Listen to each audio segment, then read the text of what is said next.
Welcome to the Business Brains and the Bottom Line podcast. My name is Paul Delibero, your host, and my guest today is Henry DeVries. Hope I said that right, Henry. You said it perfectly, Paul. Henry DeVries rhymes with the breeze.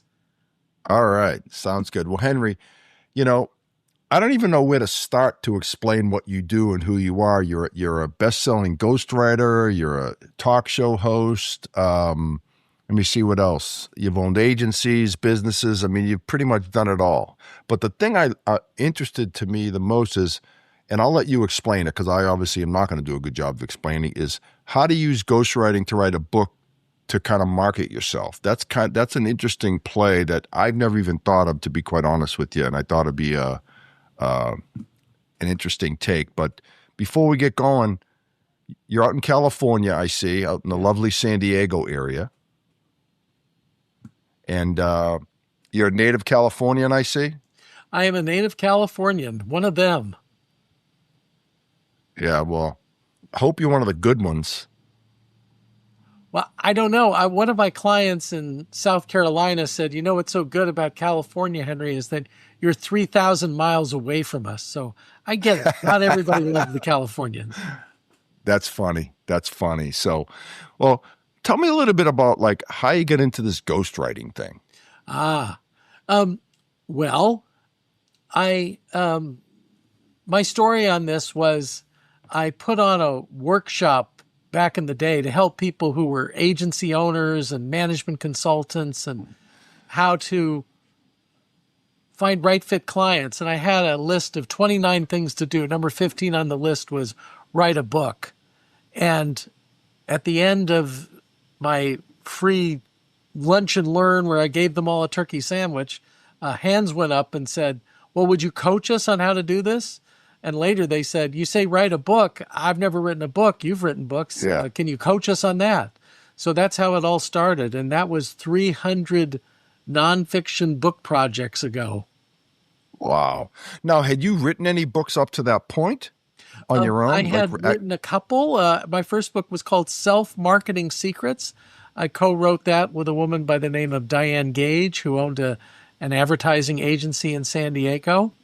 And we gave tips to people. And then I had written another book called Client Seduction, and how you use this educating expert book idea. And that was in the early 2000s that came out. And that's when people started coming to me and saying, well, I don't know how to write a book. Could you help me? And I did it for one person and then another person. And then by the time the 9th person found me, I thought, well, maybe there's a market here. What if I actually advertised this and told people I did it? Yeah, I think you're onto something for sure. I was just thinking that because, I mean, if someone said to me, hey, Paul, you should write a book, I wouldn't even know where to begin. I think your service would be very valuable to people that have a story to tell, and make it easy for them. I do a monthly class, and anybody who mentions your name, I'll comp them into it. It's $365, but it's 2 hours conversation with a few authors and myself on 7 questions you have to answer before you write a book or before you promote a book. And for many people, that's what they need to get going, because what topic do I do, and what do people want, and who am I to write a book? The answer is you've probably got more knowledge in your little finger to write a book than most people accumulate in a lifetime, and you should share that. And people need to hear your stories. That's what makes your book unique. Yeah. And, if I'm probably like anyone else, we all have a little bit of the imposter syndrome going on. Like we've all achieved stuff in our lives, but we all in some ways feel kind of like, I really haven't done that much. I've kind of faked it up to this point. You think you have one little voice in your head, like a 5-year-old talking to you. I have found there's 3 voices. There's the perfectionist voice. Oh, this book isn't going to be perfect, and we don't have enough time to make it perfect, so we need to thank that voice. The next voice is, The belief voice, that's the imposter syndrome voice. And it's like, oh, do we really have something to say? It's probably the organ, the amygdala, the fight or flight organ in your brain that's helping you here. They're trying to get you out of danger. The third one is the comparison voice that says, oh, this is not good as Good to Great by Jim Collins, or it's not as good as Eat, Pray, Love. That's my other favorite. They don't have to be. They're books. You need to write the best book that you can write to help people with the information that you have. Nice. And so if I understand this correctly, it's funny how when you see someone that's written a book, they automatically, from a credibility standpoint, move up in stature in my mind. Would you agree with that? Oh, very much so. I don't know what our fourth grade teachers did to us, either Sister Mary Elizabeth or mine was Mrs. Bandy, but they taught us that books are important and authors are important. And it's not easy to write a book. I don't do anything about easy ways to write books or something. It's not easy. I have 9 different ways that help people do it easier. But still, it's a lot of work to come out with a book. Time. Get your best thing. Yeah. Time that you need. And also you need feedback from somebody to say, this is working, this is good, or this is not so good. We need to make this better. But when you go through that, you've really left something for the world on how to make things better. Yeah. Yeah. And so I know you had said it earlier that, the 9 easy ways to write a book. Now, I don't expect you to give us all your secrets today because people have to pay for that. But what are some simple examples of ways to, write a book and some of the questions you need to ask yourself before? Well, I'll sort of do it like at that reverse order list. I'll do number 9. This is called the misery approach. I named it after the Stephen King novel and movie. It's where you lock yourself in a cabin for as long as it takes, and then you come out with a book. I've actually done it in 2 to 6 days. I've written books for people, but wow. I don't recommend it.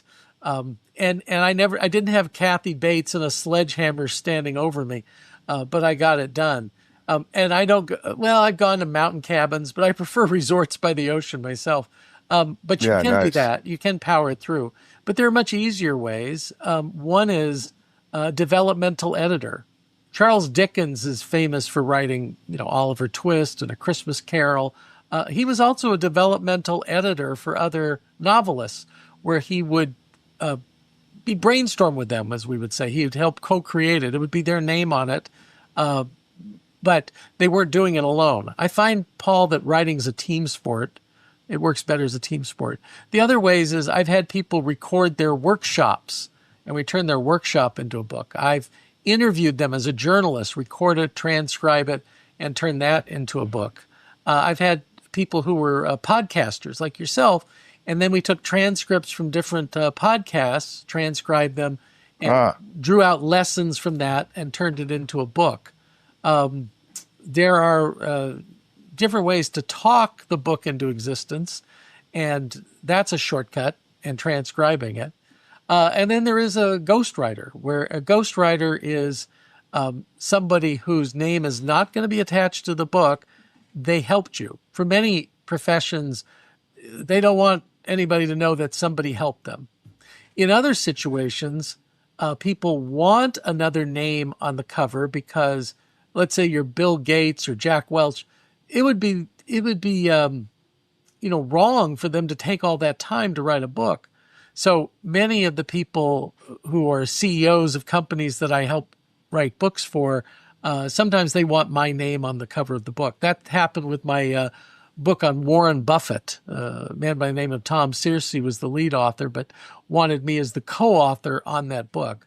And also it helped sell the book to McGraw-Hill because I have what's called a platform. That means people on LinkedIn, and I write, I was writing a column for Forbes Digital, and I was speaking to Vistage International, the CEO groups. So in publishing, that's called a platform, people you can reach out to. He had a big platform. I had a big platform, helped sell the book. So that's another way. So you mentioned a couple of types of people that would do it, but in your estimation, who would be the most likely candidates to write a book that, like, people that aren't doing it that should be? Like, what's the one that Yeah. jumps off the page at Well, you? I would say it's advertising, marketing agency owners, because they're in the expertise business. They're in the idea business. So the book is a wonderful brochure or calling card, if you will, about their thinking. Also, management consultants, people who Yeah. are paid a lot of money for their ideas. Instead of just saying, trust me, they can do this. I've helped attorneys with books. Some attorneys say, well, we all practice the law the same way. Well, if you're not a lawyer, you don't know what that way is. And, Right. So anytime someone says, trust me, I know what you're doing, that's like the worst thing you can say if you want people to trust you. It's much better to say, here's the process we follow, or here's our proprietary process. There's also, or here's 20 essays I've written on this topic about this problem that you want solved. And those are people who do well. So also people who are professional speakers should have a book. I always say these people without a book is like a movie theater without a marquee. You know something's going on there, but you don't know what. Or I also liken it to a restaurant without a menu. I have a story about a restaurant that I went to without a menu. You got to have a lot of trust to go to that restaurant. There were no prices. You just said, well, what do you want? And I said, well, fish. Oh, there's a lot that goes into fish, but yeah, we'll bring you some fish. Actually, it worked out well. It was in Queens, New York, and the food was great and the prices were great. They'd been in business for 20 years with this crazy model. But it's not a good model if you want to find right fit prospects. Yeah. You got me thinking. I've had a few authors on, and a lot of there's a lot of people out there that are writing books on leadership, coaching and leadership. Sure. Especially ex-military guys. I find that there's a ton of them out there, and I've had a couple on the show that have been great. I usually you got too many books, so I couldn't read them all, but I usually try to read their book before I have them on the show to give me a little bit of insight into who they are. Right. You can learn a lot skim reading a book. There's a joke in publishing, Paul, that every nonfiction book could be 9 pages. We just have to have more pages so people will actually buy the book. I've worked with, Army generals and Air Force colonels and, captains in the Navy and this type. They have a lot to say about leadership, and it's nice to have a model as they're out there. They never retire. What's that? They just fade away. No, they just go into consulting. That was a General MacArthur line, right? Right. Old generals never die. They just fade away. But now they go into consulting and they're leadership consultants. So they need to have a calling card or a brochure. May I share a quick brochure story? Absolutely. Sort of the aha moment for this whole business. I was at a big conference, in Las Vegas, convention center, a lot of technology companies, a lot of money spent on exhibits and everything. And I was a journalist, so I was covering it. So I was at a table in the press room, and they had all those packets that they used to do with all the brochures and information. And next to me was a huge trash can. And journalists would pick it up, they'd leaf through it, and they'd throw it in the trash can. And I was thinking each one of those probably cost $50. So I kept seeing $50, $50 going into that trash can. And I thought, if it was a book, people wouldn't throw a book away. It's like Atticus Finch said, don't kill a mockingbird. It's a sin to kill a mockingbird. They also say, it's a sin to throw a book away. You're like the horrible people who burn books, when you throw books away. I know that they're ground up trees and ink, but when I closed one of my offices to move to another office, I had 300 books, and I've gone digital. So I said, I don't need these physical books. I was going to throw them away. My wife almost had a heart attack, and she said, you can't throw those books away. That's wrong. So I had to pack them all up and go to a library and ask if the friends of the library would like them. And they took them and they sold them for 25 cents a piece or something like that. But my wife slept better at night that I didn't destroy books. That's a really good point about, I find it hard to throw books away too. Yeah. you're right. It just seems wrong to throw a book away. Yeah. And not because it costs $20 or anything like that, but just, Or whatever you, I yeah, think whatever you paid yeah, for. or more. We just reflect on, this is something unique to human beings and very important that knowledge and in the fiction world, meaningful stories are captured, and we should find somebody else who wants them. So there are places like libraries and used bookstores and other places that you can donate them to as you move on. Very nice. I completely agree. So I get another question for you. You know, you help people write a book, you know, and there's different techniques and all these other things, but how do you turn that into, you know, getting, becoming a public speaker, getting into the media business, all Right. the above? Well, I see myself more as a publisher. When I created this business, I created a school. I came out of higher education, and I also came out of the media and advertising. So I was president of an ad agency. I used to be an assistant dean for continuing education at the University of California, San Diego. So I had all these backgrounds, and I saw that these people, to find right fit clients, it was a two-step. One, to write a book for a specific group of people that solved a specific problem that they had. I know in the advertising and marketing world, there are 10,000 small to mid-sized agencies. I've seen studies where 2/3 of them, what they worry about at 3 a.m. is finding enough right fit clients, finding enough right fit clients. And then the second thing that bothers half of them is they don't have enough time for business development. So I Right. knew I would have to show them a tool, and a book is the number one marketing tool for these people, and a strategy. Speaking about the book is the number one strategy. And being an author opens doors for speaking that nothing else can. Paul, if Yeah. you went to a meeting planner and said, I don't have enough clients this month, I need some more clients, could I speak for you? They'd laugh you out of the building. But if you say, I'm the author of this new book and it has a very important message for your members, well, then you've got their attention and they want to hear about that. So also in publicity, you can get publicity as an author that you can't for other things. The media gives you a free pass if you're an author. You can be interviewed. You can have your book reviewed and featured. So as a journalist, I know when I was writing for Forbes, it was so much easier to write about somebody who had a book, because Yeah. I'd go to my editor and they said, well, why does this person deserve to be in Forbes Digital? And I said, well, they're the author of this book. And then that's where the conversation ended. Oh, great. Okay. Wow. Author of a book. Fine. Let's go. That's So amazing. those are all the things about a book that are so great. Nice. So I'm looking at some of my notes here so I don't forget all these other things. You said there's only 3 ways to write the right book.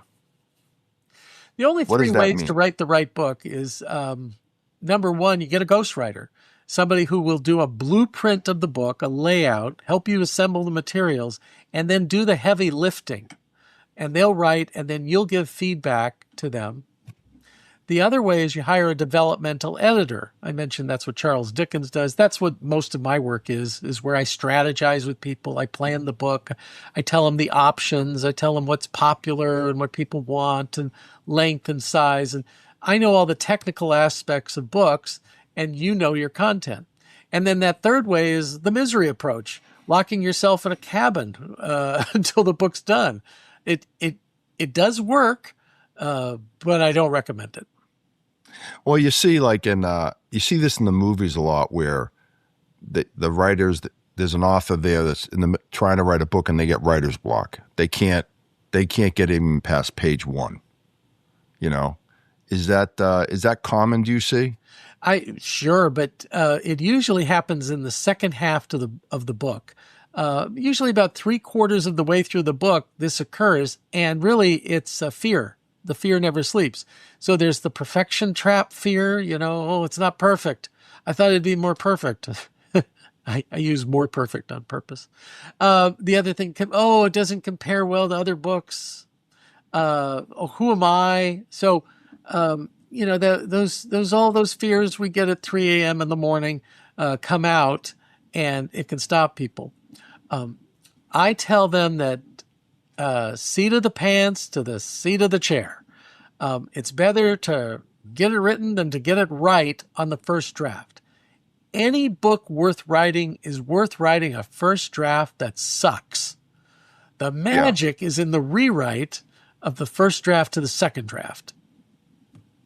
Yeah, that makes sense. There's no way you can write a book and just like send it to print right after that. I mean, it's impossible. I would think that's impossible.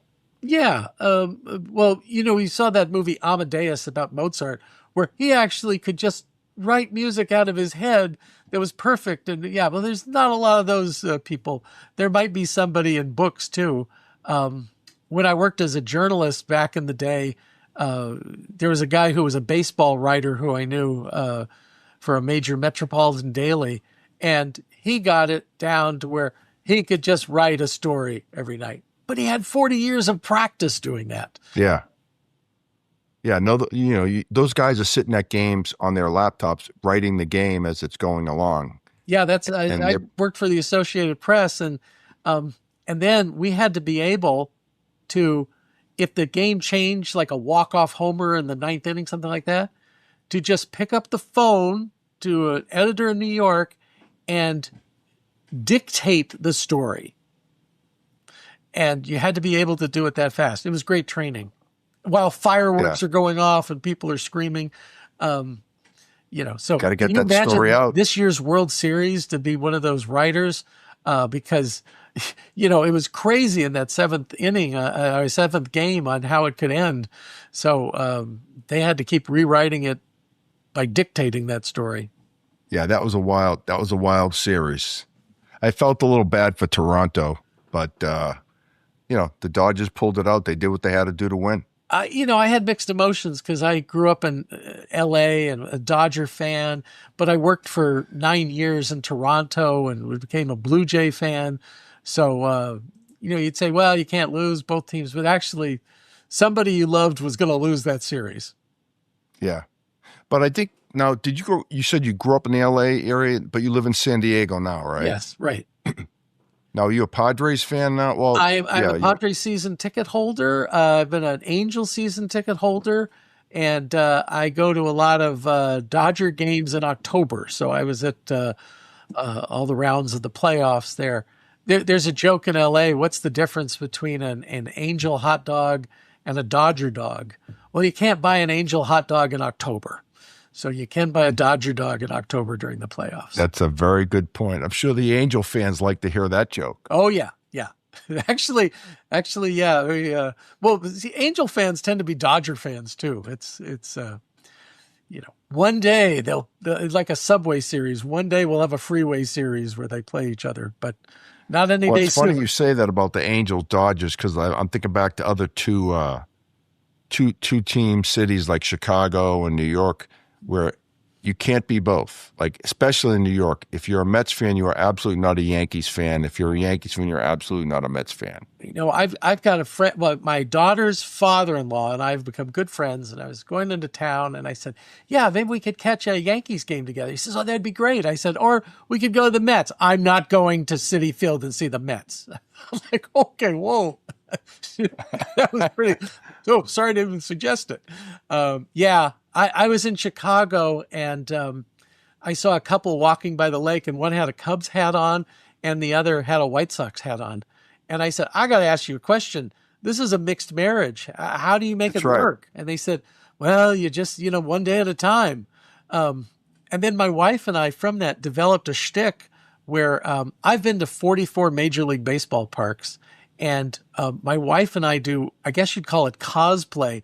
We get the uniforms of the two opposing teams and the hats, and we go as a mixed marriage couple. And you'd be surprised at all the conversations we have and people I can wanting imagine. to know how it happened. Now that's funny. And we don't let on. We just post to Instagram. So we're famous for funny. These people. What stadiums have you not seen? 44? I've been to 44. The only 3 active I haven't been to is Miami. And then the Tampa field they used last year because the Tropicana roof blew off in a hurricane, which was the Yankees spring training park. And then I haven't been to Sacramento to see where the A's are playing. I'll go there this year, and then I'll go to Las Vegas when they open up in Las Vegas as the A's there. Yeah, but those two you're talking about are temporary. So I don't know. Do those really count? I count. If you played a major league season there, I count it.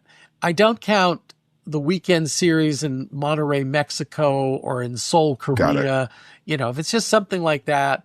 Yeah, a field where there was a whole season, I'm counting that. It's my own. Yeah, that's game. actually a good. That's actually a good line of demarcation. That's I wouldn't have thought of it that way. But yeah, some of the parks I had to. There wasn't a game, but I arranged for a tour, so I had a tour of the park so I could see it. Yeah. But my rule is I have to be invited there on business, and then I'll go. So instead of just, why don't I just go to Miami? I could, but that's the game. So my business partner, who's also an author, and somebody said, well, how can we get Henry to come to our town and speak? And he says, I suggest you check your baseball schedule between April and September. That would be a way to influence Henry to come to your town to speak. Yeah, and you got your expenses covered too, except the ticket. Oh, are you with the IRS, ticket. Paul? No. I am not. But yeah, if you get your expenses, except for the ticket, of course, you know, unless your customer buys that for you as a guest of his. That would have to be, but neither of us can count it as a deduction since this is a clang, but this is a business show. Since they eliminated golf outings and sporting events, and I think plays and movies, they're no longer tax deductible if you take your client to them. So really, yeah. But it's got to be an expense, though. No, so if you take your client out to golf, your company can't write that off. You cannot. But if you went to have a meeting, okay. So this is interesting. My nephew, I won't name his company, large paper good company. He has the Delta toilet paper account, Delta Airline toilet paper account. So anyway, he was telling me about taking clients to the Super Bowl. And I said, you know, I thought there's like a limit of $25 that you can accept as a gift. And I said, how do you do this? And he goes, oh, we have a 1-hour seminar before the Super Bowl. So they came for a training educational event. Yeah.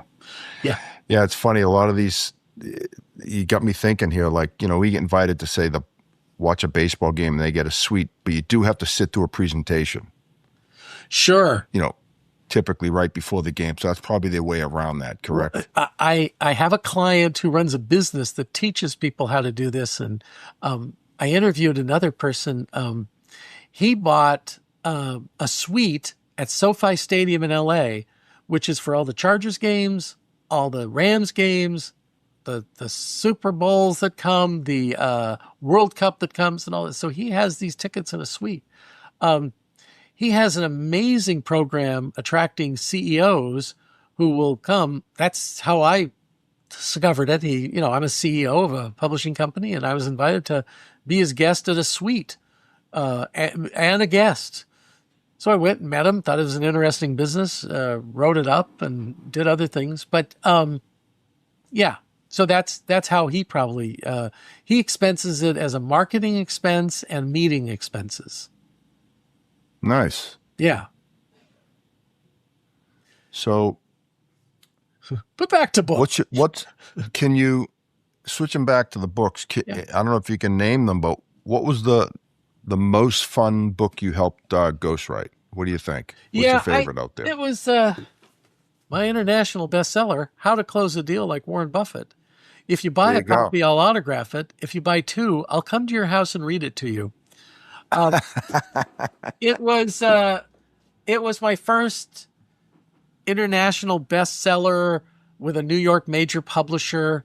So that was fun. I got to go to the Berkshire Hathaway annual meeting and hear Warren Buffett speak, and then meet with many of the presidents of the companies that Berkshire Hathaway owns, Dairy Queen and World Book and See's Candy and Burlington Northern Santa Fe, just to name a few, the Pampered Chef. So I would interview them about the deal that they made with Warren Buffett to become part of Berkshire Hathaway, and put that in a book. And actually, that is cool.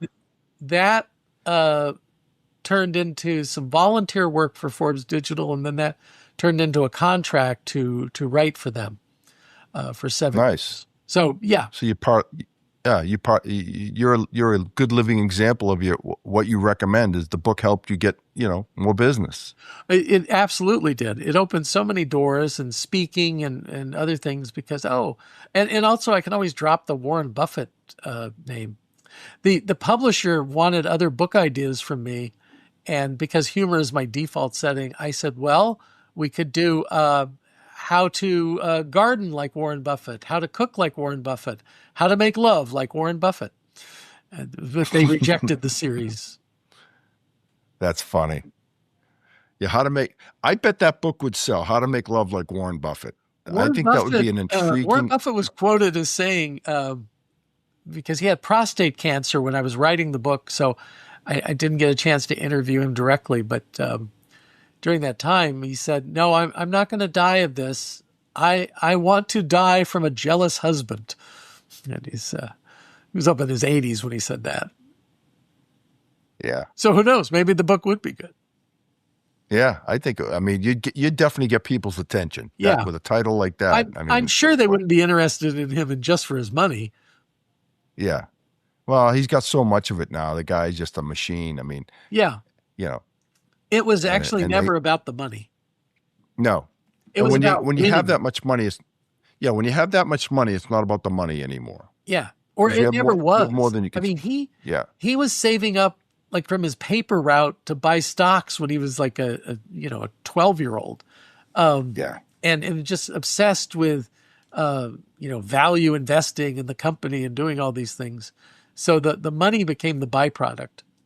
Oh, he was wearing like $300 suits and eating at McDonald's. And some of the people said, Warren, you need to buy like a $1,500 suit to go to the stockholders meeting. And so he obliged. Yeah. And you've heard all those stories about him, that he still lives in the same modest house that he lived in for like 30 years. And he still eats at the same diner every morning. He definitely hasn't gotten full of himself. That's for sure. Right. He's that house, I didn't knock on the door or anything, but there's no fence or, wall or guards or anything like that. I'm sure if you were I used to sell Fuller Brush when I was in high school. I'd love to knock on that door. Hi, Fuller Brush. He's got to have bodyguards though, right? Yeah, there are people hanging out kind of, they're not big Samoa. I used to work for Ray Kroc and the Ray Kroc family and owners of McDonald's, and they had big Samoans with dark glasses and bulges under their he doesn't have that. It's not very noticeable. Yeah. So cool. Well, Henry, I've really enjoyed this conversation. If you had to make any recommendations for people out there that were thinking about, hey, am I book material? What advice would you give them? Think about who are the people you want to reach. Who's your ideal target audience, your niche? And then what is a problem that they have that you know how to solve? Those two things are what you need to get started on a book. And then you research it, you come up with ideas. To you, it might be old hat, but to other people, they don't have the knowledge that you have, so sharing that. Again, I invite people to, you can go to Indie Books International, that's intl.com, and if you want to have a book chat with me, 30 minutes, I'll strategize with people. That's one of my favorite things to do. And if you want to attend one of my classes, you can attend one of my classes and mention Paul's name, and we'll comp you into that.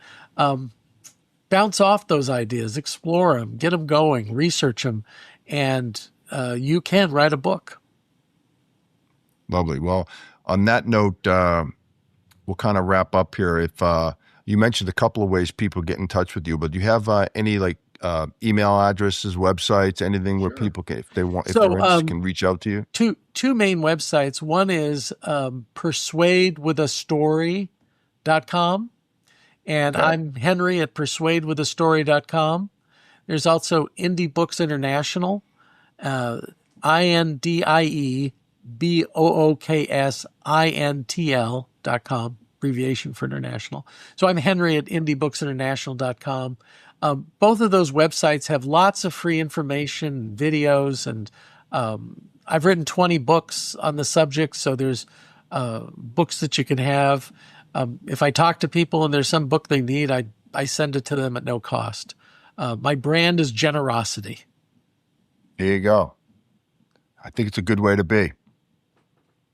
I find the more generous you are, the luckier you get in business.